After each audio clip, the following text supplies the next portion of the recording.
All right, everyone. Bukele down in El Salvador just trolled his entire executive staff, and it's reminiscent of something that happened actually long ago under Vlad the Impaler. And most of you probably have not heard of this story unless you're particularly interested in vampire lore or something, so I'll tell that story because when I saw this story, I was immediately reminded of that. And by the way, that's not a pejorative. Vlad the Impaler, most of the terrible things that he supposedly did, he probably didn't do. We can get into some Vlad stories too. Maybe I should make a separate occult video on Vlad the Impaler or something. Anyway, Bukele, who has cracked down on crime in his country and brought it way the fuck down. El Salvador is now a safe country to visit for the first time in quite some time because he went after all the cartels and narcos and shit and just beat the shit out of them and dragged them into jail under conditions that may violate various human rights laws, but he did clean up the crime problem.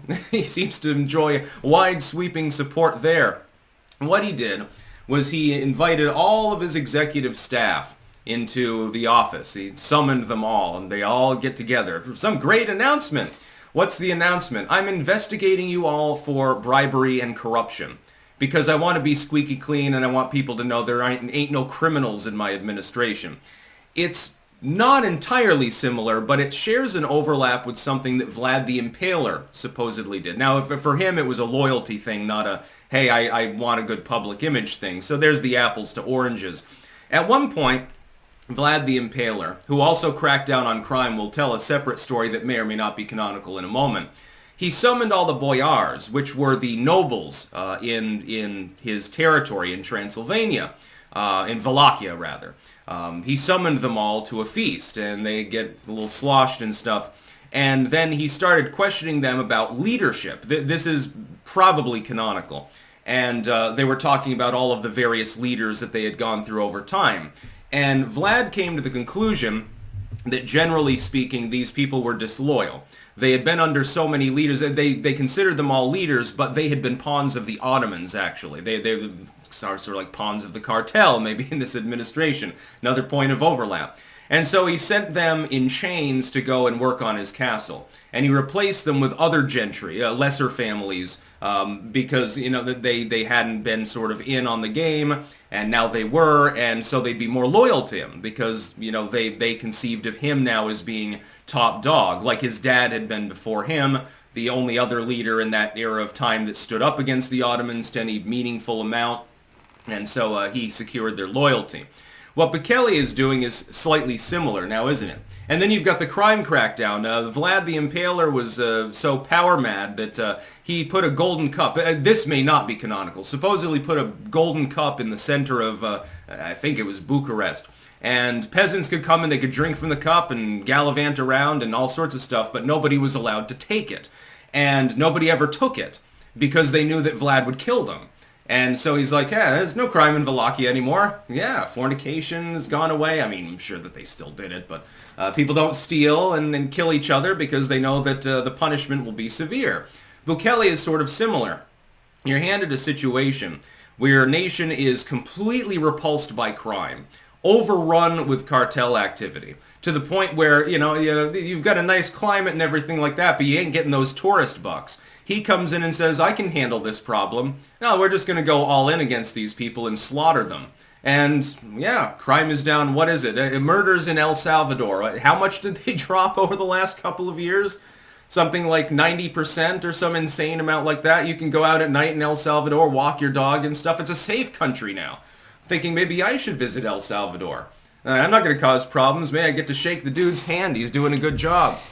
Do I agree with the prison conditions down there? No, not even for high-level offenders. You don't really have to have them strapped hand to dick, basically, and have them kneel on the ground for extended periods of time.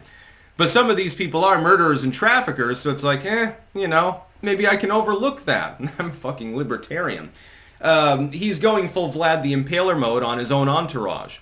This is what should be done in the United States. I hope Trump does something like this. When he gets in there, about a year in or something, once he's reelected, which at this point I suspect he will be, he calls in his cabinet and the upper brass and everything and says, well, here's your files. There's some interesting tidbits in here. Did you ever visit a certain Little St. James Island, dude? I think that you did. By the way, you're fired. And then he can live stream it too, and he can do the Apprentice You're Fired thing or something like that. Between Bukele, Trump, and Javier Milei, we're getting a new American century, I think, actually. If Argentina can do it, I think the United States can do it, by the way. While I don't agree with some aspects of the tough-on-crime approach that Bukele has engaged in, he has stabilized El Salvador. And I would be very surprised if he didn't continue in his capacity for a prolonged period of time as the result of that. Exterior forces, especially from the East Bloc, will now attempt to destabilize his nation. Because they don't want that. Cartel activity is lucrative business, you know. The CIA probably is no fan of him either. He's got to watch his back, honestly. Because those coke snorters, you know, they'll get in there and fiddle around maybe, you know, screw around with the economy or help a cartel member assassinate somebody high level. But, I mean, he cleaned up the crime problem, for the most part. El Salvador was one of the most violent countries in the Western Hemisphere.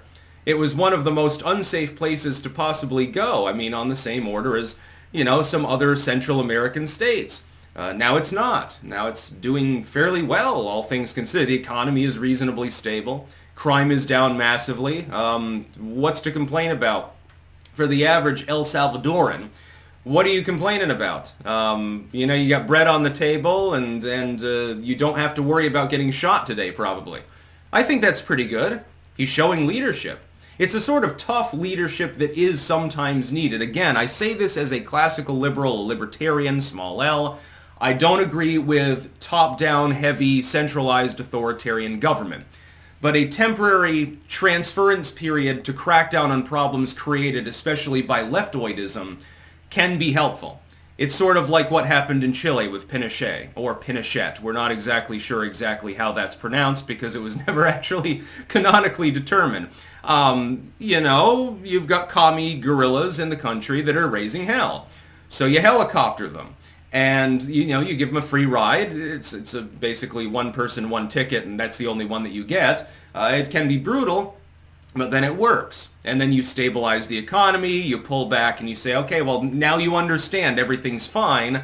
We got rid of the rotten apples in this barrel. The rest of the apples won't be rotten. So the whole barrel doesn't, you know, stink to high hell and eventually turn into apple cider or something like apple cider vinegar or something. Bukele is doing the same thing. And he gets ire from other world leaders for having done so, despite the fact that it's working.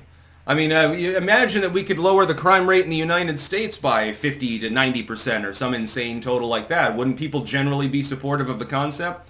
Hell, I'd deal with just lowering the border crossings by 90%. That'd probably take care of some of the crime and poverty problems too. He's going full Vlad the Impaler. There is a historical precedent for basically what he's doing. The only difference is El Salvador is not currently having its neck breathed down by a much larger, numerically superior power, like the Ottoman Empire at its peak or something like that, which is what Vlad had to deal with. Under those circumstances, when it's all domestic policy and it's not exterior borders, you can pull it off much more easily with less blood and authoritarianism. By the way, another Vlad story. Apparently one time a Polish group came, diplomats from Poland, and one of them complained that he couldn't eat because there were impaled corpses all around the premises of the castle.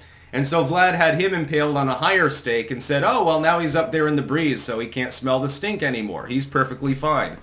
I don't know whether that's true or not. I can imagine probably it is, though. That's about all. Peace out.